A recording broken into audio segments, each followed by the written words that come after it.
SI की परीक्षा में धांधली को लेकर सरकार सख्त। आरएएस भर्ती परीक्षा के जरिए होगी अब पुलिस सब इंस्पेक्टर की भर्ती। आरपीएससी ने पीएचक्यू को इस बारे में पत्र लिखा है। आरपीएससी के प्रस्ताव पर पीएचक्यू सहमत है। अब पुलिस मुख्यालय सरकार को भेजेगा विस्तृत प्रस्ताव। हालांकि उम्र और शारीरिक परीक्षा पर तय होंगे मापदंड। पुलिस के एस्टेब्लिशमेंट बोर्ड ने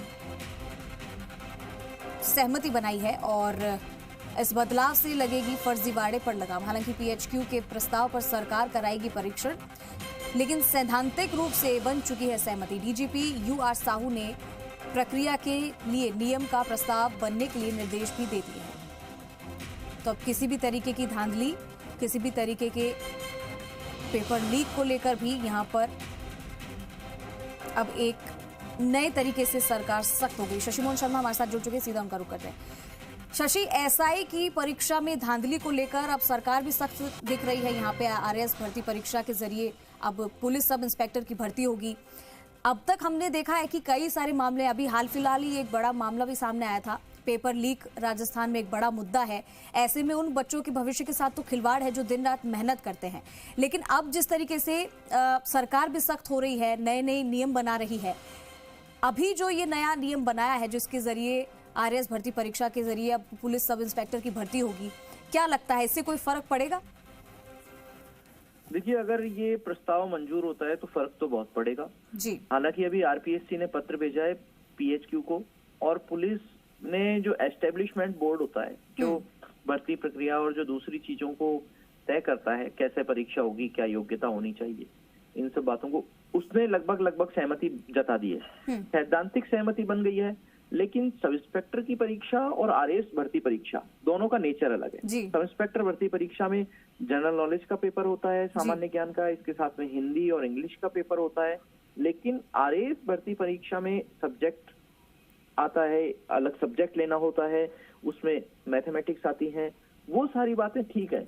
लेकिन आरएएस भर्ती परीक्षा के आमतौर पर जो विज्ञापन देखे गए हैं उनमें अभ्यर्थियों को 40 साल की उम्र तक छूट होती है। अगर उनकी अपर एज लिमिट 40 साल होती है, जबकि सब इंस्पेक्टर भर्ती परीक्षा में 25 साल 23 साल ऐसी उम्र रखी जाती है। अलग अलग कैटेगरी के हिसाब से चीजें तय होती हैं। उसमें भी बात ये कि सब इंस्पेक्टर भर्ती परीक्षा में बिल्कुल फ्रेश युवा आते हैं जो ग्रेजुएशन से निकलते हैं, तो क्या वो आरएएस भर्ती परीक्षा के स्तर की तैयारी कर पाएंगे, या उनके लिए अलग से विकल्प रखा जाएगा फॉर्म भरते समय कि उनको सब इंस्पेक्टर भर्ती परीक्षा में बैठना है, जिससे कि उनकी उम्र की जो योग्यता है, अर्हता है, वो तय हो जाए और उसी हिसाब से उनके जो कॉपी है उनकी जांच हो। क्योंकि आप देखिए कि विस्तृत एग्जाम भी होता है, केवल ऑब्जेक्टिव जो परीक्षा होती है वो नहीं होती आरएएस में, बल्कि डिस्क्रिप्टिव परीक्षा भी होती है। लिखित परीक्षा में किस तरीके से उत्तर देने हैं, और अगर उसकी मेरिट नीचे तक जाती है तो हो सकता है कि आरएएस के कुछ जो चयनित होंगे जिनकी उम्र ज्यादा होगी वो भी इस परीक्षा के दायरे में आ जाएं, वो भी इस एग्जाम को क्वालिफाई कर जाएं, फिर उससे विसंगतियां बढ़ सकती हैं। हालांकि इसको स्क्रूटनाइज करने का तरीका निकाला जा सकता है, अलग तरीके से काम किया जा सकता है, इसमें कोई दो राय नहीं है। हालांकि थोड़ी सी ब्रेनस्टॉर्मिंग ज्यादा होगी, लेकिन नकल पर लगाम लगेगी इसकी बहुत बड़ी संभावना है। हालांकि अगर पर्चा ही लीक हो रहा है और कथित रूप से जो दावे किए जाते हैं कि देश में या उत्तर भारत में कोई परीक्षा हो, जालोर सांचौर में पर्चा मिल जाएगा, हम इन दावों की पुष्टि नहीं करते, कुछ लोग ऐसा कहते हैं।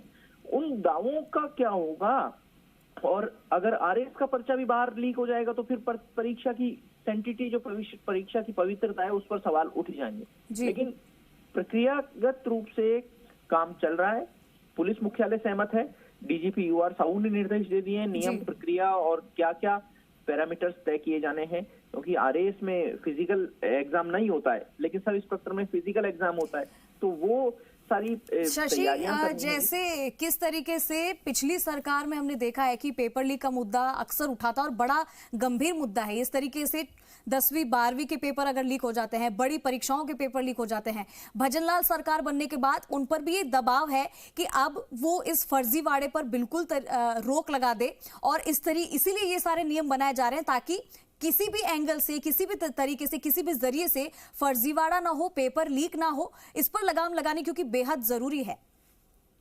देखिए, फर्जीवाड़े पे लगाम लगानी तो बेहद जरूरी है, क्योंकि भारतीय न्याय की अवधारणा ये कहती है कि भले 100 गुनहगार छूट जाए, लेकिन एक निर्दोष को सजा नहीं होनी चाहिए। जी। ऐसे में कोई जो व्यक्ति है वो उसके हक को नहीं अतिक्रमण किया जाना चाहिए। जो योग्य व्यक्ति है, जो मेहनत कर रहा है, उसका चयन होना चाहिए।